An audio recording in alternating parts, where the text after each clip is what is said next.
porque en el versículo 12 del 41 también dice, y esto es cuando el copero estaba hablando al faraón, porque él se recordó, o se acordó de José.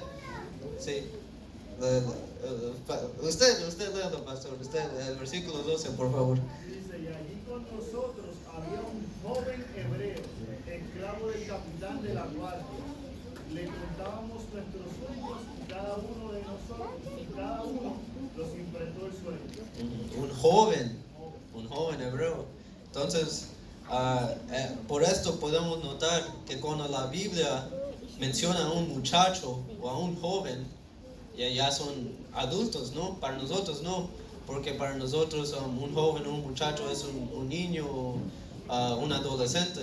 Pero en esta cultura, en estas culturas, en esos tiempos, en la antigüedad, un muchacho o un joven era ya de 28 años o 30 años o no sé qué. Tal vez ustedes se consideran jóvenes en la antigüedad, pero por ahorita no. Ustedes no son jóvenes, no son muchachos.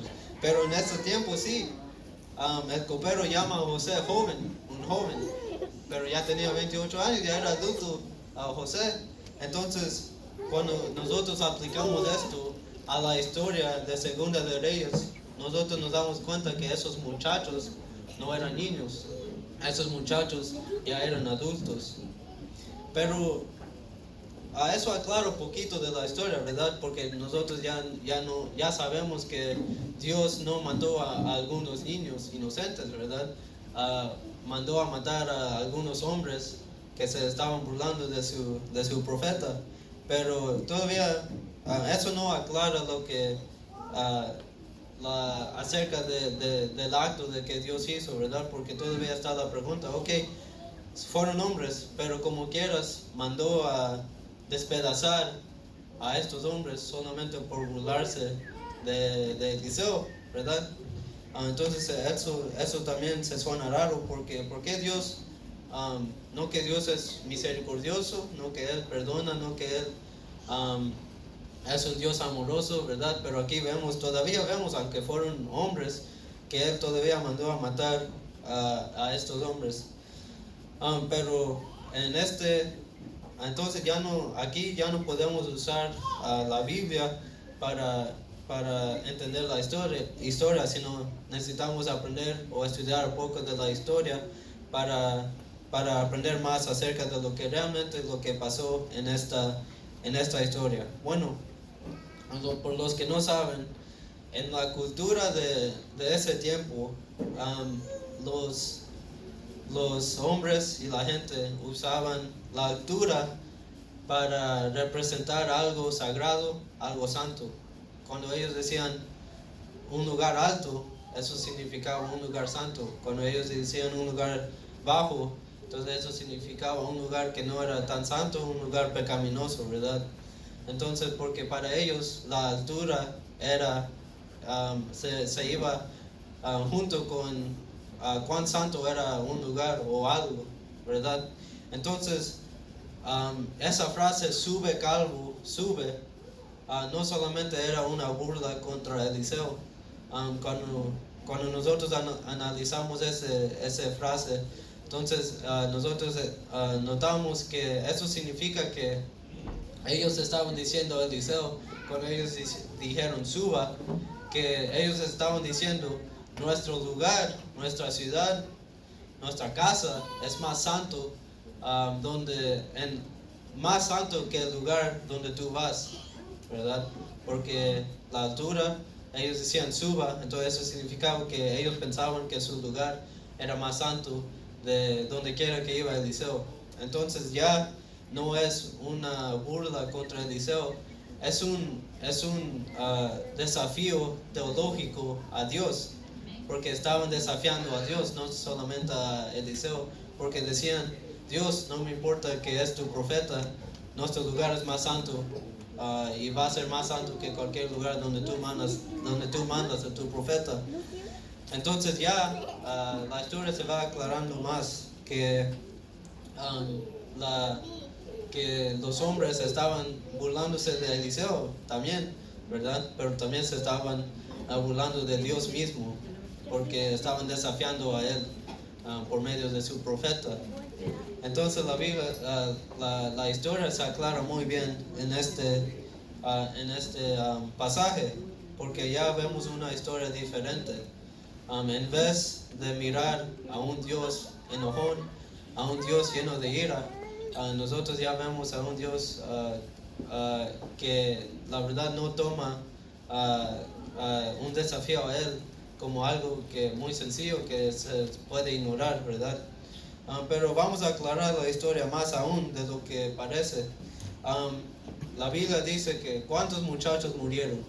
42. 42, por lo menos 42, porque la Biblia dice que cuando los osos fueron mandados, que 42 de esos muchachos murieron, ¿verdad? Entonces nosotros notamos que no solamente, tal vez no solamente era 42, sino pudo haber más hombres ahí, ¿verdad? Entonces, si había muchos hombres, vamos a decir 50, ¿verdad? Un número más de 42. Vamos a decir, si había 50 hombres ahí burlándose de Eliseo, ¿qué significaba eso? Bueno, te imaginas un grupo de hombres que estaban desafiando a Dios, que estaba cerca de Eliseo. ¿Qué creen que tenía en su mente? Hacerle daño a Eliseo, ¿verdad? Tal vez la Biblia dice que ellos estaban, no estaban cerca de Eliseo tanto, pero ellos estaban a una distancia donde si ellos querían, pudieran venir a Eliseo y hacerle daño, ¿verdad?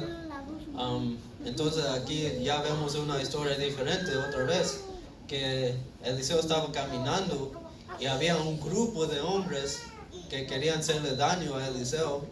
Entonces Eliseo estaba solo, no podía hacer mucho contra un grupo de hombres, ¿verdad? Entonces él lo maldice, y lo que pasa es que Dios, por ser amoroso, lo protege a Eliseo, ¿verdad? Él protege a su profeta para que ningún daño lo puede venir sobre él. Y también cuando uno estudia la palabra hebrea, porque mi versión de la Biblia dice despedazar, pero si estudias la palabra hebrea, no sé no me recuerdo de la palabra, pero no es como, no da de decir que es matar o despedazar, es como que espantar o solamente hacerle que alguien, o en este contexto que los hombres se fueran o se dañaran, pero no a la muerte. Eso es de entender la palabra. Entonces cuando nosotros damos de aplicar todo lo que nosotros estudiamos a esta historia, entonces la historia cambia completamente de lo que apareció por primera vista, ¿no? Porque por primera vista la historia era que algunos niños estaban en un grupo y se decidieron burlarse de Eliseo porque él no tenía pelo. Y entonces Eliseo maldijo a los niños, y Dios mandó matar a los niños por unos osos, ¿verdad? Así se ve cuando uno lee la historia. Pero ya cuando uno escudriña, cuando uno estudia, entonces la historia cambia a que Dios protege a su hijo por hombres que le van a hacer, o tal vez lo pueden hacer mal o lo pueden hacer daño, ¿verdad? Entonces así la historia se va de acuerdo con todo lo que aprendemos en la Biblia, que Dios es misericordioso, que Dios es amoroso, que Dios es un Dios que ama a sus hijos, ¿verdad? Entonces lo que quiero dar de cuenta es que la historia, cuando nosotros aprendemos o leemos acerca de la Biblia, hay bastantes historias donde es muy confuso, ¿verdad? Porque cuando nosotros tratamos de leerlo, entonces se suena un poquito raro, y esto no es solamente la única historia que es así. Hay muchas historias en la Biblia que parecen ser terribles, que parecen ser tal vez malos, pero cuando uno verdaderamente estudia de fondo lo que quiere decir, entonces aprendemos que todas las historias nos llevan a Cristo. Las historias muestran a un Dios misericordioso y justo, ¿verdad? En esta historia, no sé por qué Dios mandó a dos osos, podrían ser otros animales, pero le quiero contar una historia que nos pasó en Gatlinburg. En Gatlinburg, nosotros nos quedamos en una cabaña, pero esa cabaña estaba en los montes, ¿no? Muy alto, ¿verdad? No sé, en Kentucky, no creo que Kentucky tiene osos, creo que Tennessee sí tiene osos, porque yo vi con mi familia algunos osos cuando nosotros estábamos en Gatlinburg. Bueno, la historia es así, que nosotros estábamos, y no lo estoy mintiendo, vimos unos osos. Pregunto a mi papá, porque él no es chismoso, ¿verdad? Amén. No, pero nosotros estábamos haciendo una carne asada bien rica, ¿no? Entonces, creo que los osos tal vez olieron eso, ¿verdad? No sé qué pasó, pero yo estaba comiendo carne y mi tío Tavo y su familia estaba en otro lugar, ¿verdad? Ellos estaban en otro lugar cerca de una piscina, porque ahí había una piscina y ellos estaban cerca de ahí, y nosotros, el resto de mi familia estaba comiendo carne asada, ¿verdad? Pero de repente oigo a mi tío Tavo decir: ¡Hey! ¡Hay un oso! ¡Hay osos! Y bueno, yo no sabía qué estaba ocurriendo, pero toda mi familia empezaron a correr hacia donde estaba mi tío Tavo. Y entonces yo, todavía comiendo carne, empecé a correr allá también porque, bueno, unos osos. Y yo pensé, bueno, no lo creo, porque mi tío Tavo es así, muy de payaso, ¿no? Que él dice una cosa, pero no es cierto.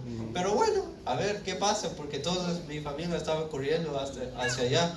Entonces yo también estaba corriendo. Y sí, habían unos osos negros que nosotros estábamos en un lugar elevado y los osos estaban más bajo, no estaban lejos, estaban cerca. Y yo vi a osos en Gatlinburg, ¿verdad? Y era un oso, una madre con sus dos hijos. Y fue muy interesante porque normalmente solamente ves esos en los zoológicos o en un lugar donde ellos tienen animales para ver, pero lo vimos en la naturaleza, en su lugar, sí, su hábito, ¿verdad? Pero fue muy, cuando yo pienso en eso, es una historia muy interesante, muy divertido, pero también sentí un poquito miedo, porque la verdad los osos sí son animales que muchas veces son pacientes, no atacan muchas veces, pero cuando uno sí es agresivo, entonces los osos la verdad te pueden matar, porque los osos corren más rápido que los seres humanos. Los osos pueden subirse a los árboles más fáciles que los seres humanos. Si quieres nadar, los osos nadan más rápido que los seres humanos. Entonces, sentí un poquito miedo, ¿verdad? No lo voy a mentir, porque ese oso, si se sentía como nosotros los estábamos atacando, podía, porque ahí había un subida, ¿no? Si ellos querían, pudieron dar la vuelta y estar donde nosotros estábamos y atacarnos, porque los osos sí son animales interesantes, pero son animales que espantosas, ¿verdad? Pero el chiste es que yo vi unos osos ahí en Gatlinburg, ¿verdad? Amén. Pero me imagino que en esta historia la Biblia dice que salieron dos osos, y me imagino que fueron más grandes, porque los osos que nosotros vimos eran más pequeños, no fueron unos osos grandes, ¿verdad? Pero me imagino que en la historia de Eliseo que dañaron a los jóvenes eran osos que la verdad tal vez eran más grandes, más fuertes, más agresivos, ¿verdad? Porque la Biblia dice que Dios mismo fue el que mandó a esos osos a hacer daño a esos muchachos. pero Dios los usó para proteger a su siervo, ¿verdad? No los usó para simplemente porque lo quería matar, porque se burlaban de su cabeza. Esta historia, como dije, si uno no estudia, si uno no quiere estudiar, si uno no quiere escudriñar la palabra de Dios, las historias de la Biblia se pueden usar como algo que puede hacer a la gente pensar que Dios es un Dios un Dios que no es amoroso, que un Dios que no es paciente, misericordioso, no es amable. Porque así hacía Satanás con Jesús mismo. Satanás usaba versículos de la Biblia para tratar de hacer que Dios pecara, para tratar de hacer que Jesús pecara contra Dios. Él no usaba cualquier cosa, ¿verdad? Él no usaba cualquier cosa del mundo. Él usaba versículos de la Biblia mismo, de las Escrituras, para tratar de confundir a Jesús. Pero como nosotros sabemos, eso no funcionó porque Jesús escudriñaba la Escritura. La Biblia dice que Jesús sabía mucho de la Biblia, hasta cuando él era niño, aprendía mucho acerca de lo que la Biblia verdaderamente quería decir. Entonces, cuando nosotros estudiamos acerca de la Biblia, nosotros tenemos un más fuerte espada de lo que tuviéramos si simplemente leemos la Biblia, ¿no? Porque creo que eso pasa muchas veces cuando nosotros estudiamos la lección. Los maestros siempre dicen, ¿estudiaron? ¿Estudiaron? O leyeron, ¿verdad? Entonces, algunas veces, o muchas veces nosotros decimos, no, la verdad, solamente leí, ¿verdad? Y no escudriñé, no estudié. Y creo que por eso nosotros estamos confundidos acerca de muchas partes de la Biblia, y no solamente la Biblia, sino la lección y muchos libros cristianos, porque verdaderamente no leemos la Biblia y más no leemos la historia, porque este mensaje que yo tengo no es simplemente que estudien la Biblia, sino quiero que estudien la historia, porque la Biblia y la historia van de mano en mano. Uno no se puede separar del otro, porque los dos van juntos. Y cuando nosotros estudiamos la historia, entonces nosotros la Biblia se hace más fácil de entender, porque la historia va junto con la Biblia, si estudiamos, ¿verdad? Entonces eso fue una historia en lo que nosotros fácilmente nos podemos confundir. Pero les quiero mostrar otro pasaje de la Biblia donde si no estudiamos se puede sonar otra vez un poquito raro, o un poquito que contradice, ¿verdad? Cuando leemos, que tal vez se contradice con la Biblia. Pero vamos a hacer lo que nosotros hicimos con este pasaje. Vamos a leerla y vamos a estudiarla para sacar su significado real. Y esto se puede encontrar en el libro de Salmos. Es un Salmos muy conocido, Salmos 51. Nosotros nos vamos a enfocar solamente en unos versículos específicos, pero cuando leemos y estudiamos este pasaje, otra vez nosotros, este pasaje nos va a llevar hacia Jesús, hacia Dios, ¿verdad? Pero ese versículo o el capítulo es Salmos 51, 16. Salmos 51, 16, vamos a hablar acerca de los sacrificios y de las ofrendas, ¿verdad? Por favor, alguien me lo lea, por favor, con voz fuerte para que nosotros podamos escuchar este pasaje. 51, 16 del libro de Salmos.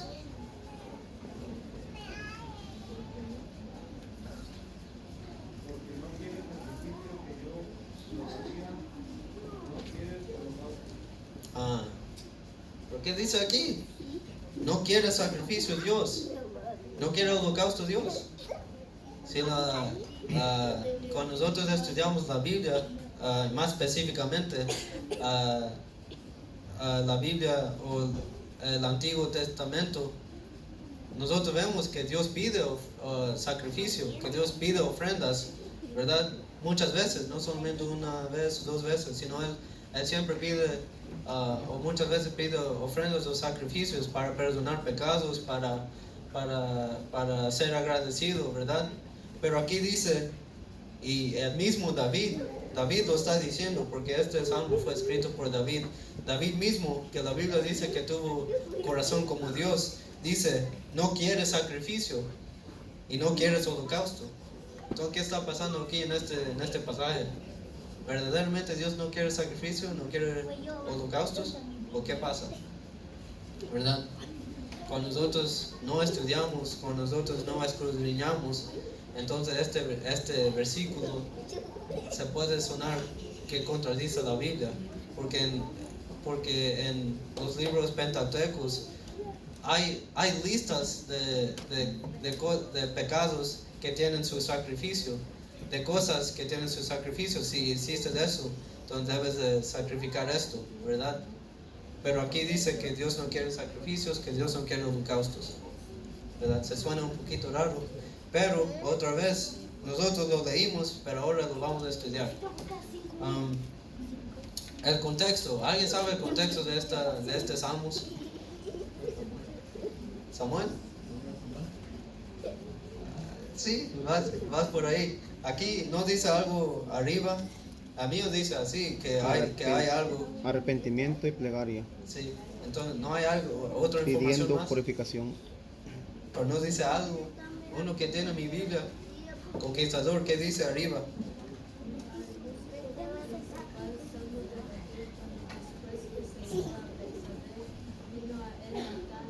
Profeta. Así mismo, así dice mi Biblia, no sé cómo dice la Biblia Sí, de ustedes, pero mi al Biblia músico dice principal. al músico principal. Salmo de David, cuando después que se llegó a Betsabé, vino a él Natán, el profeta. Entonces, ese es el contexto de la historia o del Salmos. Aquí dice, este Salmos fue escrito después de que David se llegó a Betsabé, ¿verdad? Entonces, eso nos ayuda un poquito a discernir lo que está queriendo decir David. Pero si nosotros nos acordamos de la historia o de esa parte de la Biblia, lo que pasó es que David cometió un gran pecado.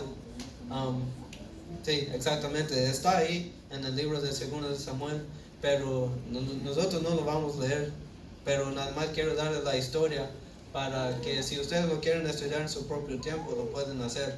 Pero la historia va que David pecó grandemente contra Dios, y no solamente contra Dios, sino también contra un hombre, que él mandó matar a la esposa o el esposo de Betsabé, que fue llamado Urias.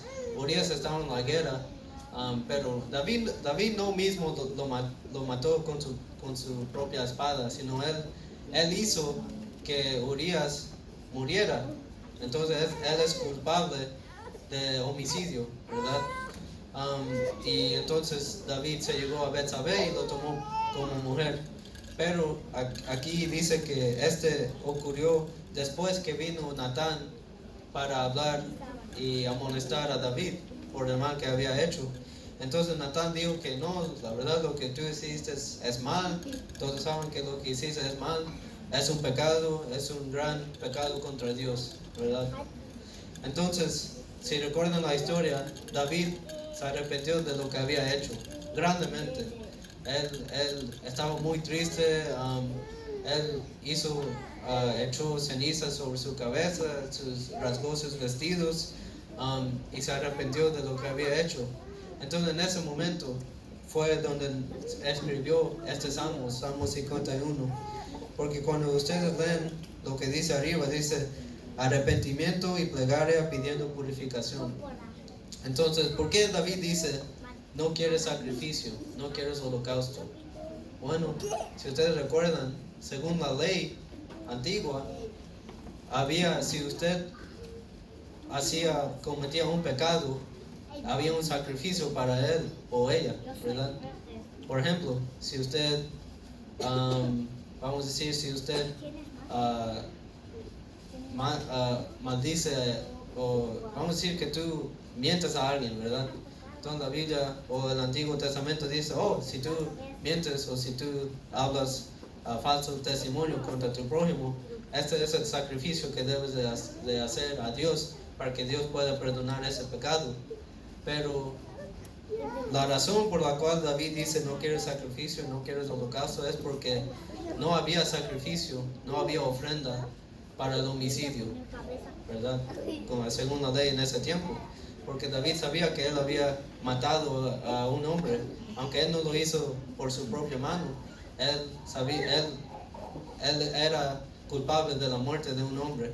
Entonces, según la ley de la antigüedad, no había un sacrificio, no había una ofrenda para el homicidio.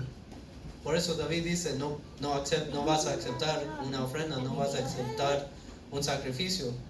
Porque si usted hacía eso, era como un insulto para Dios. Porque Dios había dicho en su ley, para el homicidio no hay sacrificio. Entonces, si alguien trata de ofrecer una ofrenda, no va a ser agradable para Dios. Entonces, durante todo el Salmo 51, David básicamente dice, Dios, yo cometí un mal, yo cometí un pecado grave. Y ya sé que tú no quieres sacrificio para esto, porque no hay. No quieres holocausto, porque no hay holocausto que yo puedo ofrecer y usted me perdone. Entonces, si leen más adelante, David dice que solamente puedo pedir por tu misericordia, porque eso es lo único que tengo. Porque bajo la ley, yo debo de morir, porque maté a alguien, y no hay ofrenda para pedir perdón. Entonces yo simplemente pido por tu misericordia y por tu gran amor, para que me perdones. Entonces, el Salmo es muy bonito, el Salmo, cuando, otra vez digo, cuando uno estudia, entonces se aclara mucho lo que la historia dice, porque la Biblia no dice que el sacrificio y el holocausto es mal, sino es una historia, es un salmo que lleva a Jesús, que pide por la misericordia que Dios tiene, ¿verdad? Entonces, estos fueron dos ejemplos nada más acerca de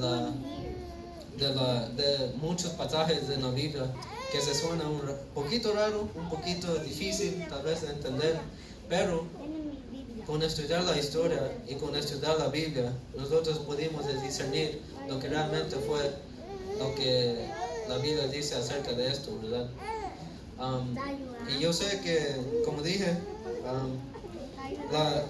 el propósito de este mensaje es que nosotros aprendamos a estudiar, de escudriñar.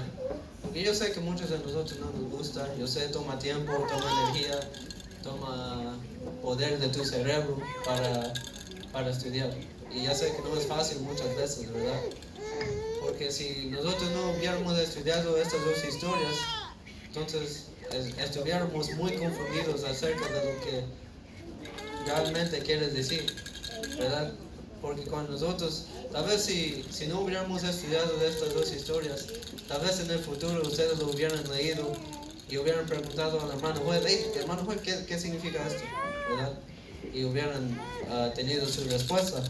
Pero van a ver un tiempo en que los maestros no van a estar acá, ¿verdad? No nos van a poder ayudar porque tal vez un día se van a ir, ya no va a estar con nosotros. Por eso nosotros debemos aprender de estudiar por nosotros mismos, para que nosotros seamos los maestros que aprenden por nosotros mismos, ¿verdad? Porque como les di ese ejemplo en el principio, que el maestro o la primera persona que hizo algo tuvo que aprender de otra persona, que tuvo que aprender de otra persona, ¿verdad? Nosotros sí podemos pedir la opinión de otras personas de la iglesia, pero al final de cuentas nosotros mismos somos los que necesitamos formar nuestra propia idea, nuestro propio entendimiento acerca de Dios y acerca de la Biblia, ¿verdad? Nadie más puede cambiar nuestro pensamiento acerca de eso. Y por eso es importante estudiar la Biblia, y no solamente la Biblia, sino también la historia. Porque si nosotros no estudiamos la historia, no vamos a poder analizar bien lo que la Biblia dice. Porque todo esto pasó en la antigüedad y es parte de nuestra historia de este mundo, ¿verdad?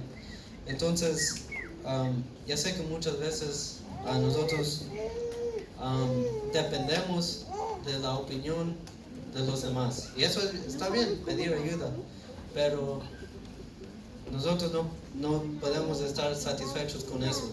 Porque si lo estamos, entonces lo que nosotros aprendemos va a ser de otra persona, no va a ser de nuestros propios pensamientos, ¿verdad? No va a ser de nuestra propia cuenta, va a ser la enseñanza de otro, no de nosotros mismos, ¿verdad? Entonces por eso es muy importante estudiar la Biblia. Y quiero terminar con el versículo de la lectura, a 2 de Timoteo 3, 16 y 17.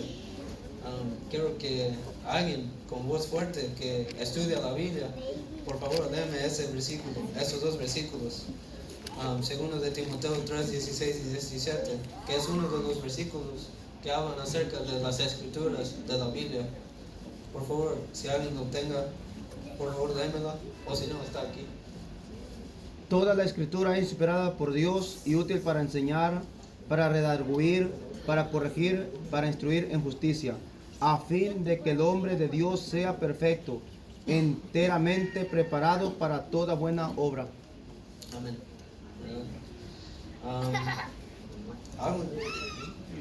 Aquí dice toda la escritura, toda la Biblia, todos los escritos por los apóstoles, por los profetas, por los hombres mandados de Dios.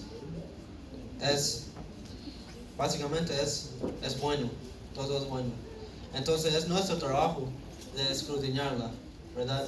Ellos nos dieron todo lo que nosotros podemos, todo lo que nosotros vemos aquí, nos dieron nuestros antepasados, pero ahora nos toca a nosotros para analizarlo, para ponerlo en acción, ¿verdad? Y es algo muy bello. Yo sé que es interesante. Esto no va junto con el tema, pero a mí me gusta de que es 3:16, ¿verdad? Si ustedes leen mucho, van a notar que muchos versículos de los libros 3:16 son versículos muy bellos, porque Juan 3:16 y aquí tenemos en 1 Timoteo 3:16. Es algo interesante si no lo sabían, pero si ustedes leen la Biblia, un capítulo o un libro 3:16, muchas veces es un versículo muy conocido y muy bello. Pero ese era mi tema, que ustedes nada más, si no quieres estudiar tanto, nada más empieza con un versículo al día. Tal vez si usted no entiende un versículo, trata primero de estudiarlo por ti mismo y luego puedes preguntar a otra persona más inteligente que usted para poder notar lo que quiere decir. Pero nosotros